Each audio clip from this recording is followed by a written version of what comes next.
Welcome, welcome. A new episode here of The Gothic Heart. And I have an amazing guest today. This is Hannah from Marlin Fine Jewelry.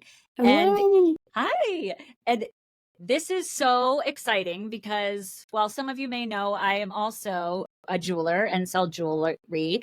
The reason Hannah is so fantastically perfect for this is the kind of jewelry she makes and the meaning that she infuses into her pieces, because we're all about stories, we're all about meaning and incorporating it into our daily lives, and also how you cannot compromise yourself, your beliefs, your style, and still make a living. And once I introduced you, or she introduces the kind of jewelry she makes and this amazing business that she's made in the industry that she's in, you will understand exactly what I'm talking about. So I'm going to let Hannah give you a nice intro herself, and then we'll talk from there. Go for it. Awesome. Well, thank you so much, Amity, for having me on the podcast. This is very cool, and I'm very excited to share with you and with everybody listening and watching what I do. So I'm Hannah. I own and operate a little brand called Marlin Fine Jewelry. I am a start to finish custom bespoke memorial jeweler. So what that means is I work one-on-one with people experiencing the loss of a loved one, and we craft these highly personalized pieces to honor both their personal style and the loved one memory that we're honoring into these pieces of fine jewelry that will last a lifetime. And the majority, if not nearly all of these pieces, have ashes incorporated into them. So usually what I like to do is do a surface inlay or by securing them under a bezel set stone. But no matter what, my style is very subtle. So it's not very flashy. When you look at a piece that we've created, it doesn't look like memorial jewelry right away. And I think for most of my clients, they like that subtlety. They like the little secret and the little reminder. And yeah, it's just been an absolutely wonderful niche that I found myself in. And I absolutely love what I do. It's so amazing. I know for those of you listening won't be able to see any of her pieces, but of course we'll have links below. But pets, people, anything. And of course, each piece is completely different based on the person. And the designs that she's co-created with her clients are just incredible. And for those of you who may not know what memorial jewelry is, because I don't know that it's technically a thing. It's just a great way of explaining exactly what you do. Like, we know what bridal jewelry is, but memorial jewelry. Um, she talked about how she uses ashes in the piece, or mementos, or about your loved one. So that is making a memorial to those pieces that you can wear every day or have with you at all times. And on the other side of that, there are other things you can find out there if you Google memorial jewelry. And I'm going to explain later, or maybe Hannah will, about why those are 100% different than what she's doing here. But first, let's even talk about how you even got into jewelry and how this became your passion for what you saw your clients needed. Sure. I mean, if you want to go back all the way to the beginning, I'll give you a really quick kind of brief. So I was born and raised on Martha's Vineyard, which is an island off the coast of Cape Cod on the East Coast. And I was born into art. I was a performing artist for the majority of my childhood, teen years into college. But then once in college, I discovered I really loved the sculpture class that I had just kind of fallen into. It was a prereq because I ended up being a studio art major at the end of my career doing performing art. So I switched Cool. from performing to visual and then from photography to sculpture.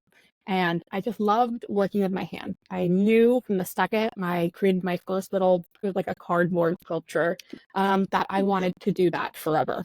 And what better way to do that than by making jewelry? I loved jewelry and it just seemed natural. So I graduated college, went back home, and started carving shell because I was surrounded by beach, and there was something called Nice. wampum. Yeah, which I don't even think I told you about, but Nope. basically, there is this really beautiful, naturally occurring purple coloring, striated coloring, so like striped purples of all different shades that naturally occurs in quahog shells, so clam shell. And where I'm from, the native people, the Wampanoag, would craft wampum into beads and other jewelry, make them into That's so bracelets cool. and belts and ceremonial pieces. But I started just kind of carving them to see what I could make as someone who just really wanted to work with my hands. And I found that I could create these really intricately carved feathers.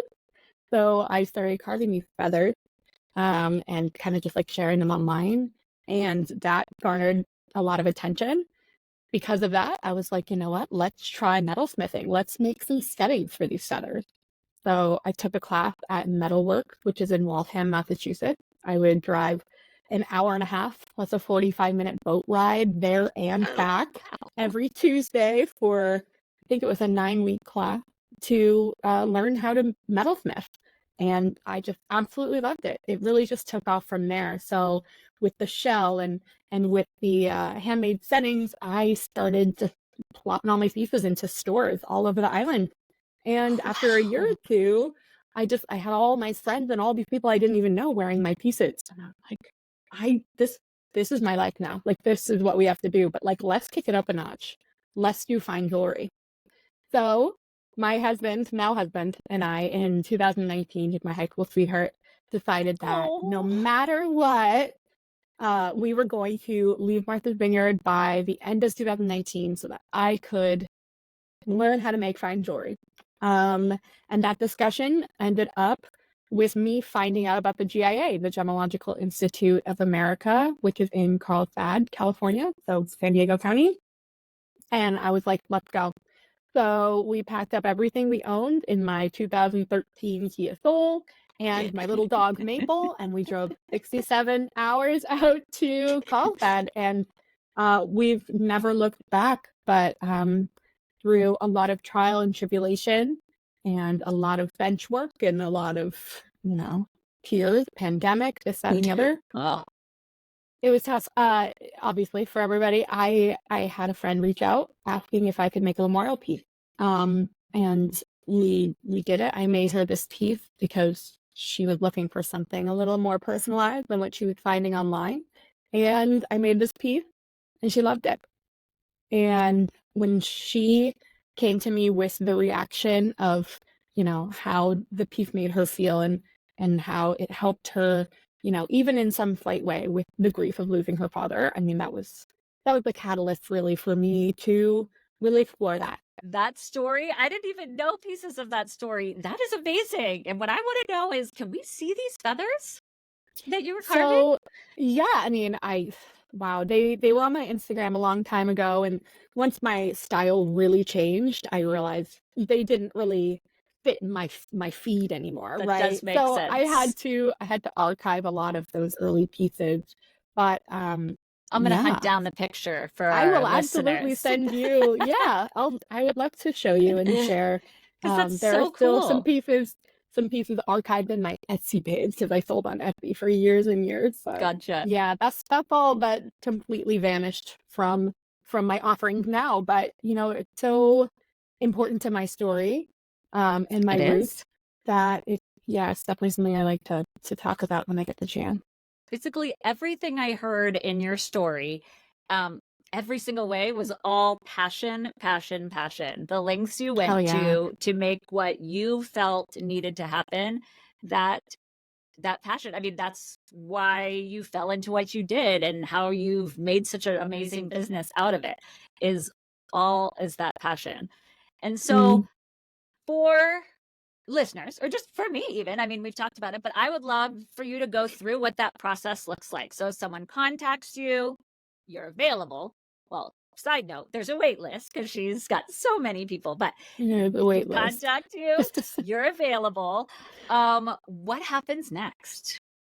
So I'm going through a big kind of transitional time in my business where I'm trying to get more pieces out to more people with that same heart, that same passion, and that same personal touch. So right now things are changing a bit, but as of right now, the way it works is when you do join my wait list and it becomes time to work with me, I will send you a questionnaire, and that questionnaire is both asking for personal details, style preferences, and the story about your loved one, but then also design details. So what would you like this piece to be? What is your dream piece? Is it a necklace? Is it a ring? Is it earrings? Is it a bracelet? I can make anything. I've actually made coins too, commemorative coins before. So Oh, I'm cool. open to a lot of things, right? Because my biggest takeaway is that you get exactly what you are looking for, that honors both you and the loved one exactly the way you want. So anything really is possible.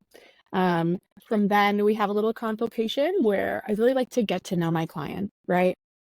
This is a very, very personal journey that we're taking together. I don't take that lightly. So I would love to know more about the client and obviously more about that loved one. And then we talk about design.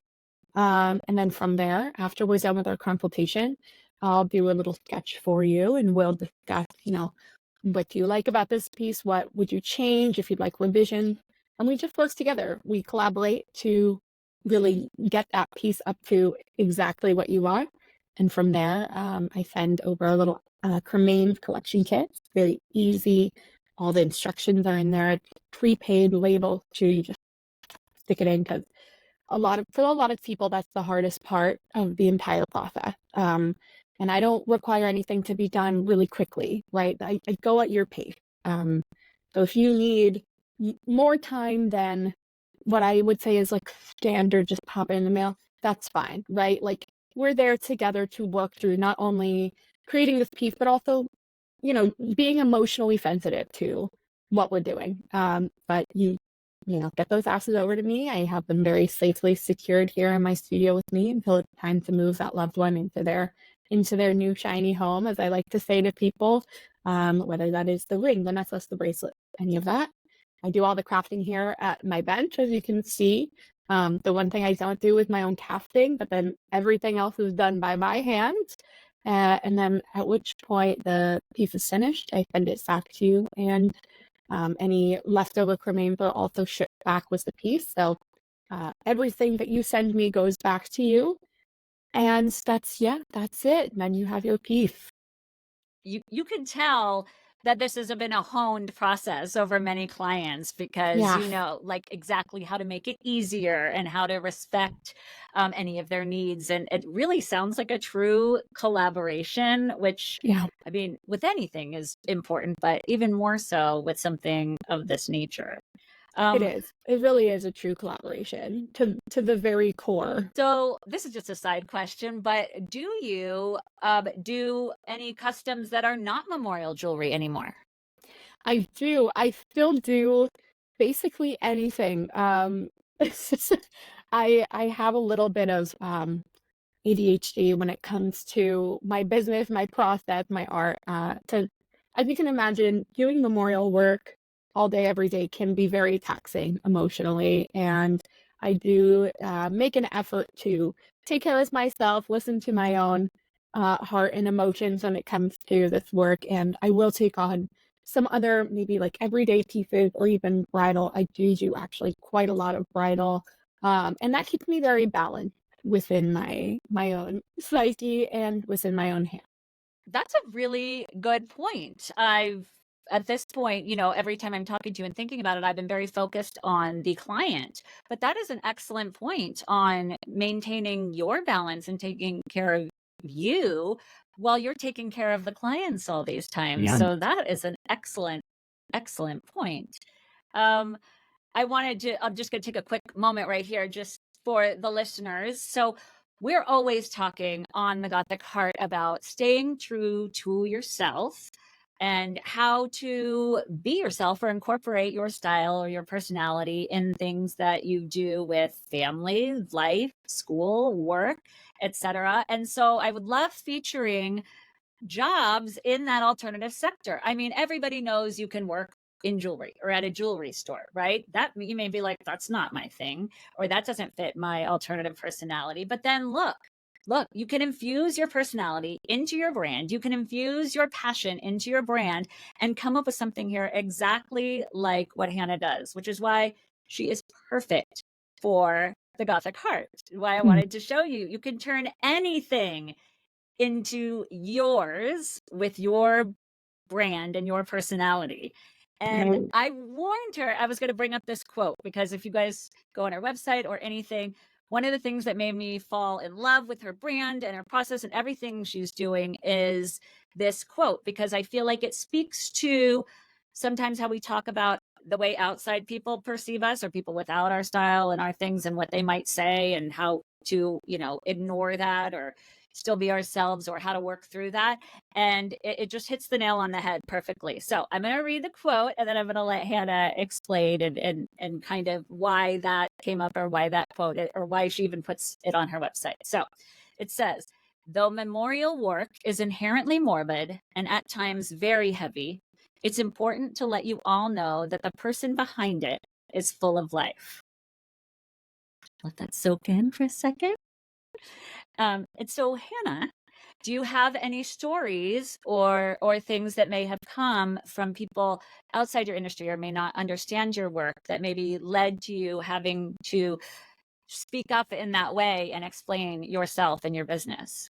Sure. So one of the reasons I got into this memorial work is because what I saw and a lot of my potential clients saw when they, Googled memorial jewelry was very, very cold and impersonal, right? A lot of these pieces, they look like, you've ever seen a pillar, like a metal pillar where you can put ashes inside, and then it's just like a, little inscribed date or name, and you like picked your color and you picked your font, and that's all you get. And then you get this piece, which, and I have no hate towards the people who enjoy that and that's good for them and that works for them. To me, it just felt very impersonal. And the people that were honoring the pets, the animals, the people were honoring, they all had lives, right? And so for some reason, putting a person in a metal rectangle and calling it a day, just that's not, to me, a good memorial. It doesn't honor them, I think, the way most people would want to be honored, right? The life is what we're trying to capture within these pieces. And the people collaborating on this piece, we're both very much alive, right? I want this process to be one of happiness, joy, remembrance of, when this loved one was alive, the the feelings you felt when they were still physically present, which were all, for the most part, incredibly positive, right? So I started doing memorial jewelry because I saw the need. I felt very deeply personally about it because when I was crafting this piece for my friend, my grandma also passed away. And so I was there with this client when they were experiencing grief. I was experiencing grief, and I got it. I was like, you know what? Let's do this. You're right. We need to make something better. And so the life factor of what I do is so important to be able to do desk work. That is the perfect way of putting it. The perfect way of putting it. So I just love the way that you stated that. And so something we talk about a lot on God the Card, so you're not going to escape it, is with all of this meaning and joy that you're giving to your clients and life that you're celebrating out here, there's always going to be, when it's something outside of the ordinary, there's going to be hate and stereotypes and judgments and all of those things. So do you have any examples of what that happened? And then how did you work through it?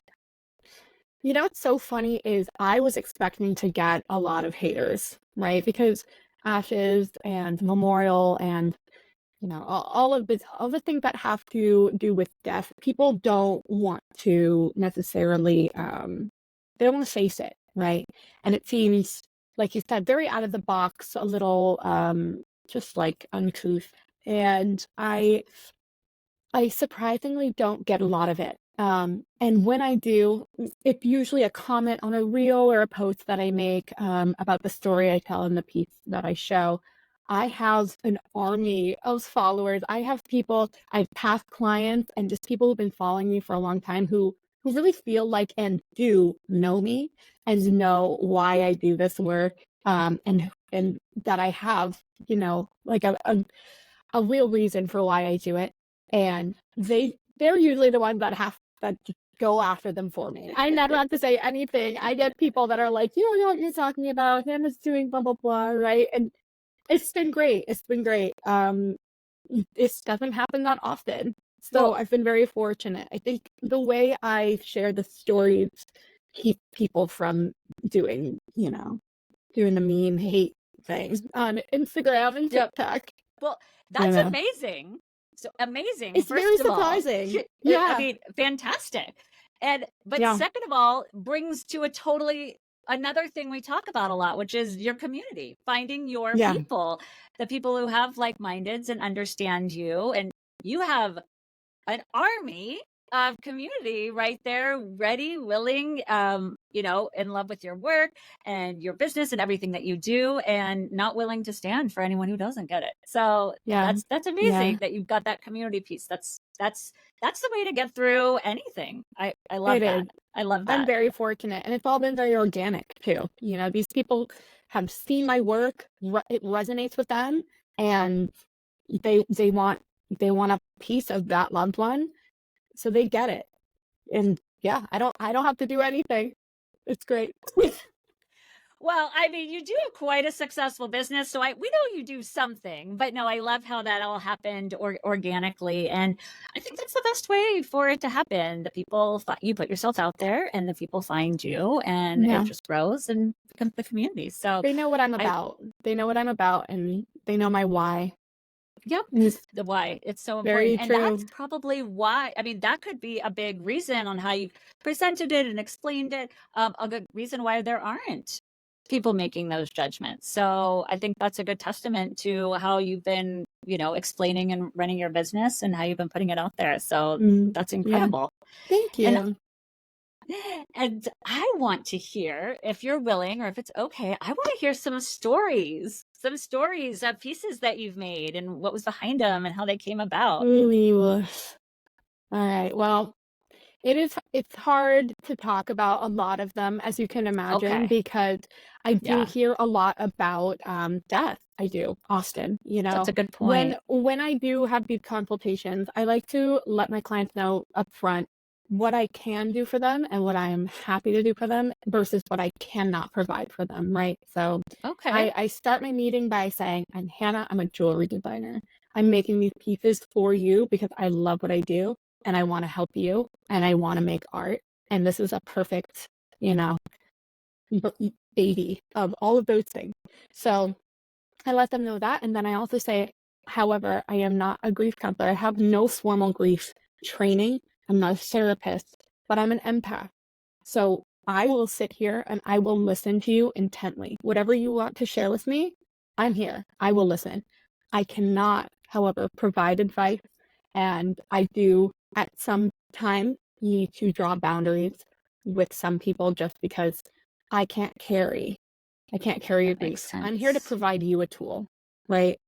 So there are a lot of times where I do hear some quite horrible, traumatic, stories of loss. And those are, some of the reasons that I've now gone back to therapy to deal with some of that, holding space for these people, right? Because like we said, like self-preservation is really important. Self-care is really important, especially in a line of work that is inherently morbid, right? So I have to work on my own, self-preservation while also helping people get through their grief. So, as much as I would love to talk about some of these pieces, and I'm so happy to tell you about the design choices and why we made them. I can't go into very much detail, but let's see. Do you want to talk about one specific piece from my maybe like Instagram? I can pull one up and we can chat. Well, so I know one that really puts you on the map. But so we can talk about that one if you want, but I am in love with one of the ones that was recently on your Instagram.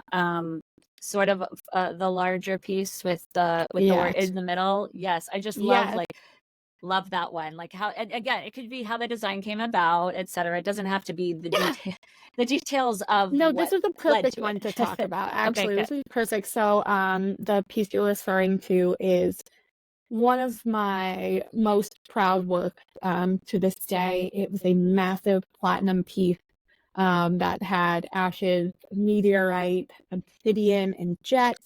And I'll go into how I use those in a second.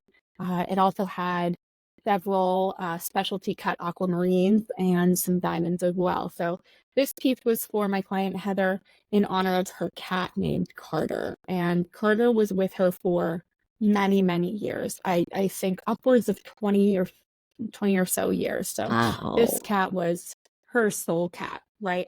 I have a cat.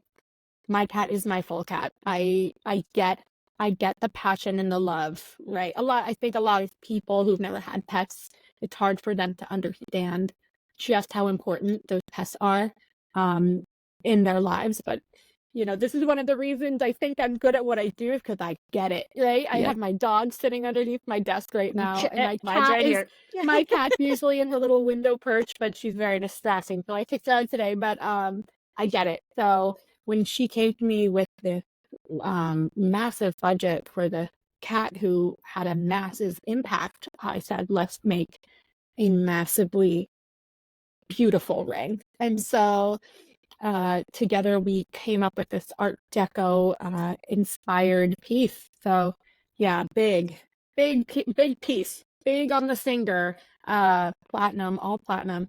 So basically the idea of it was it is a cut corner rectangle. So the shape of the face mimics kind of like an emerald cut stone. And then in the center of it is a star. So it's a North Star. A lot of my work had star or constellation imagery and symbolism, because we return to the stars is what I like to I think. love it. So and she really resonated with that imagery. So that centers have had to be a North Star. Within that North Star is a salt and pepper diamond, this perfect So pretty. round. I love it. I know I love it so much. But surrounding that star, we inlaid a pool of Carter's ashes that were mixed with meteorite, crushed jet, and crushed obsidian. So And how did you choose those to mix with it? so for a lot of my work, when it comes to ashes and inlaying the ashes, a lot of people like to have a subtle sparkle, right? It's not very glitzy. It's Yes. not super, like in your face. It's just a little bit of sheen and sparkle when you move your hand or move your necklace. And the best way I have found to do that for my own personal work is by incorporating other crushed stone that either contrast the ashes or adds to it and complements it. So jet is a really beautiful, very black stone. It's very sparkly, and obsidian is volcanic glass. So that's also very sparkly and has like a grayish black coloring to it. So when you mix ashes that also come in a variety of colors, which is something that most people don't assume, they range from very, very light gray to very, very dark gray and black at times, depending on the way they were cremated or aquamated, which is a whole other thing that I also have seen a lot of. But we like to complement that with a little sparkle. So I mix the ashes with those crushed stones. We get a little sparkle, and then the meteorite.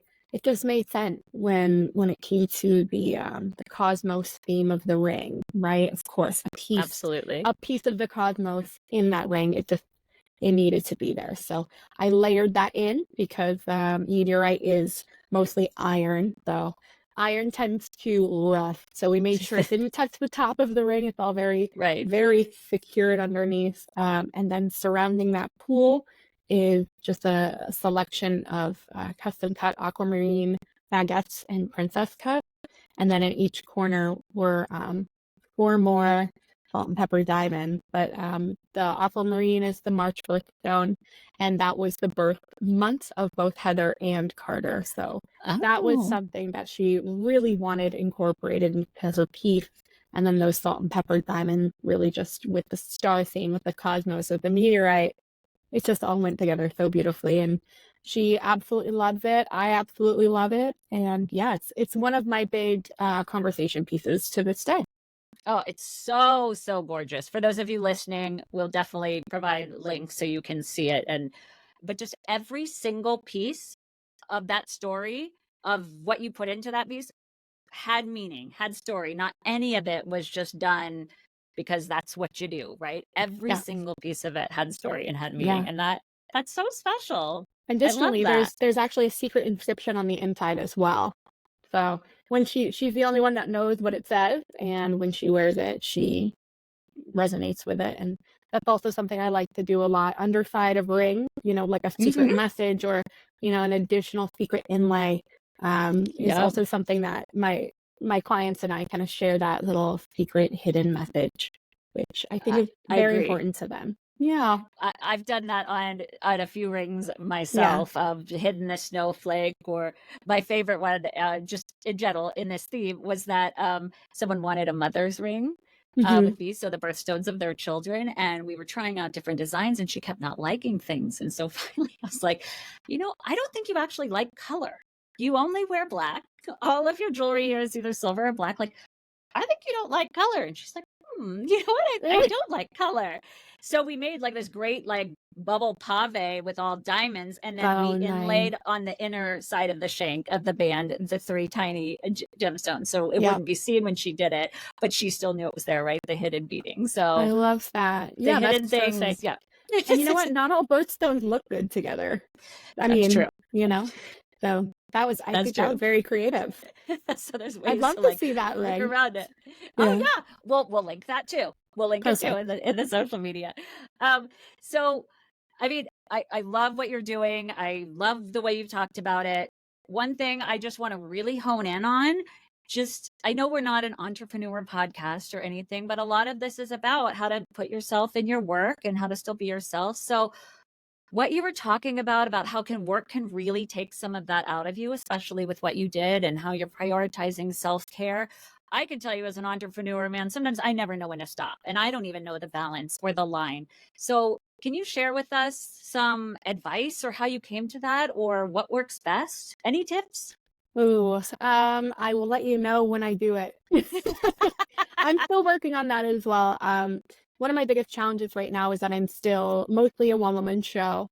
I have a manufacturing partner that helped me with a couple pieces here and there, mostly the bridal work that I do on the side. Mm. But right now I'm still doing 99% of the work myself. And when it comes to owning a business, especially if you were not bred to be a business owner, I came into this as an artist first, business owner second, or even third or fourth, to be honest. There's a lot to be learned, right? And I have said this time and time again. The only way I learn and grow is by making mistakes, because you'll never forget what happened when you made that mistake, right? So I keep making mistakes, and they're not detrimental, right? They're not big mistakes by any means at Right. all, but you can't learn and grow unless you mess up a little bit. And the mess ups have gotten me farther and farther every day, every week, every month. And here I am 2 years in, with a wait list of several thousand people.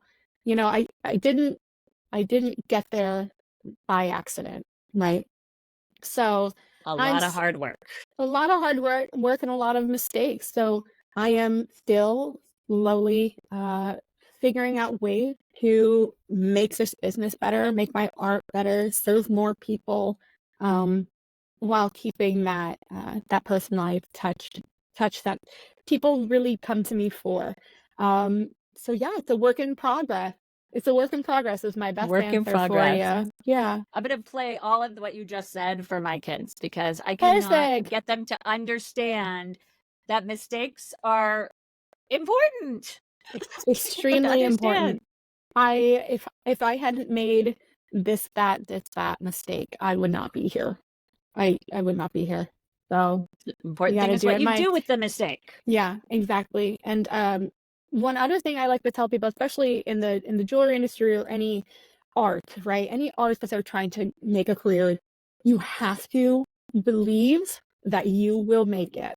Because one of the reasons I got to where I am today was out of complete necessity, right? So during the pandemic, when I had been in school school shut down and I had no job. I was used to working 2 to 3 full-time jobs at a time when I still lived on the East Coast.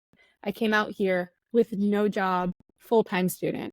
And then when the pandemic hit and school closed down, I got sent, to sit on my couch for 6 months. I couldn't get a job. I got like part-time gig work, but nothing that was going to support me and, support my husband and I together.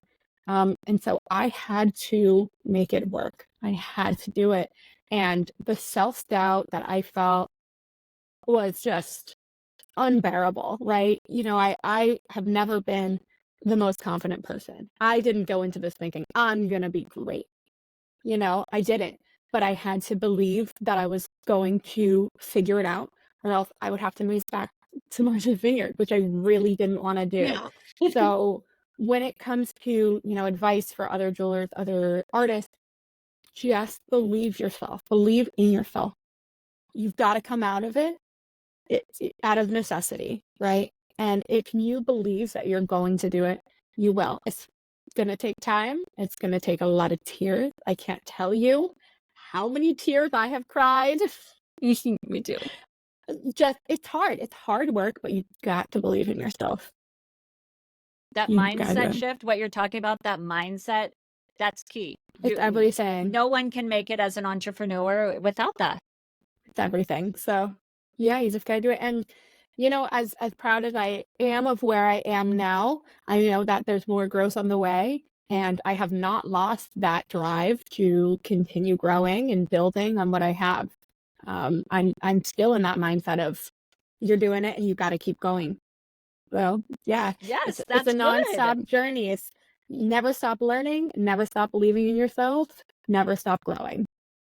So that's almost the perfect way to wrap up this podcast. Actually, it is. I just want to talk about one more things that you've kind of been alluding to is sort of the future of your brand. You've talked about your wait list. You've got over thousands of people on your wait list. I'm like, I can't even say the word. Thousands of people on your wait list. And, you've been talking about how you're looking to, get some help so you can help more clients, etc., which is amazing, and how you haven't lost your drive, which is so good, because sometimes I've seen it. People have this goal, when they meet it, they're like, okay, so important that you still have this drive to help people and to pursue this and provide what you can for all of us experience loss. Yeah. So you've alluded to it a little bit, but or if we need to get on your mailing list, or what kind of things might we be seeing in the next year or so? Yeah, so I will clarify that, and I know that I said this earlier. I have thousands of people waiting to be on that wait list. Gotcha. I only take 20 clients at a time. But I was the one that made that mistake. Well, but that's the same thing. They're ready. Yeah. They're ready. But I'm not. So that's why we are in this tremendous growth period. Burnout is very real when it comes to business that's art-based, and business that is solopreneur, which is what I am right now. I'm an artist solopreneur, and I want to keep myself from burning out, because I want to be able to create these pieces for people forever. And so right now I'm putting pieces in place to outsource a little bit. I want to create a line of personalized, customizable memorial pieces that are very much my style, and that keeps that subtlety within the design, that are going to be a lot more easily attainable for people at a lower price point as well, so that I can, bring to as many clients as possible, while also being able to focus more on the bespoke work that people still really want from me. So yeah, we're going to be doing some customizable work in the future. I also would love to just offer some everyday stacking pieces, right? I love memorial work. It is definitely my focus, but I want people to know that I am multifaceted, no pun intended, but I want people to see that there are more things that I can offer them. And by getting some help, maybe moving into a bigger studio space, hiring people, I'll have time for that too, to really launch this full collection of pieces, memorial, stacking, and then maybe one day I'll make my foray into full bridal work. But, Ooh, as of right right. now, my focus is very much on memorial and just getting these people peace, peace within something beautiful. So That yeah, it's on the that's horizon. perfect. It means that all these people that are waiting for your work, because we've discussed what's out there and it's not even close to comfortable. So that means that all these people like will have more availability and or just ability to be able to Yeah, get your pieces and do those things. So they that's won't have to that's wait months incredible. and months and months to work with me. Yeah, that's the hope. So we'll That's see. that's so that's so good. And it's so exciting for your followers and people on the wait list to know that like, hey, you're thinking about them, your wait list is Yeah. long and that you're coming up with good solutions for them. It So is very exciting, and my following does, anticipate that from me, and they're holding me accountable as much as I'm holding myself accountable. They more so actually are holding me accountable because they're the reason I'm doing it. Um, so yeah, if you want to follow along, my Instagram is Marlin Fine Jewelry, and my website is itsmarlin.com. If you go there, you can join my mailing list, and you'll get updates on everything there is to know about Marlin, whether that be a bespoke waitlist opening or any new offerings I'll have in the future. That's where you can find me. and TikTok I as will well. link oh yes, I will link everything below so nobody misses anything for sure. And see this amazing work that you do. And as a just brief side mention, if you are looking into memorial jewelry and you find other options like things that can be done with ashes or grown, I personally implore you to do your research on it before making any sort of commitment, to just research and see if that's exactly the route that you want to go and that it includes the meaning and everything that we've discussed here today, that we've discussed here with Absolutely. Hannah. And because, not everybody is as, I mean, in any business, not every business is as honest and straightforward as you can get here from Hannah or from generally solopreneurs and stuff. So we Yes. want everybody to be able to get exactly what it is that they're looking for. You So I love that. absolutely. Thank you for Yes. saying that. It is very important, right? Because if you want to honor your loved ones, I would hope that whoever you're getting this jewelry from feels the same way and wants that piece to last forever. And not a lot of the memorial jewelry out there will last forever. So keep that in mind too when you're out there searching. And I'm happy to answer any questions about that specifically, Well, or any of those out there that are curious what I'm talking about. Yeah. Well, I thank you so much, Hannah, for joining us. And everybody, everything's linked below. Follow, like, subscribe, share this, please. The more followers, the better for anyone. Like you see, it doesn't have to be Gothic. It's alternative, anything outside the norm, and how we can make this work. I'm really excited about a guest we have coming up too. Another alternative thing you wouldn't expect. So really fun. And last but not least, if you're a jeweler out there looking for work, I mean, it sounds like Hannah needs some help. So, Yeah. It's please apply within. I would love all that. right. Okay. Well, thank you. Thank you. And we'll see you all next time. Thank you, Thanks. Emily.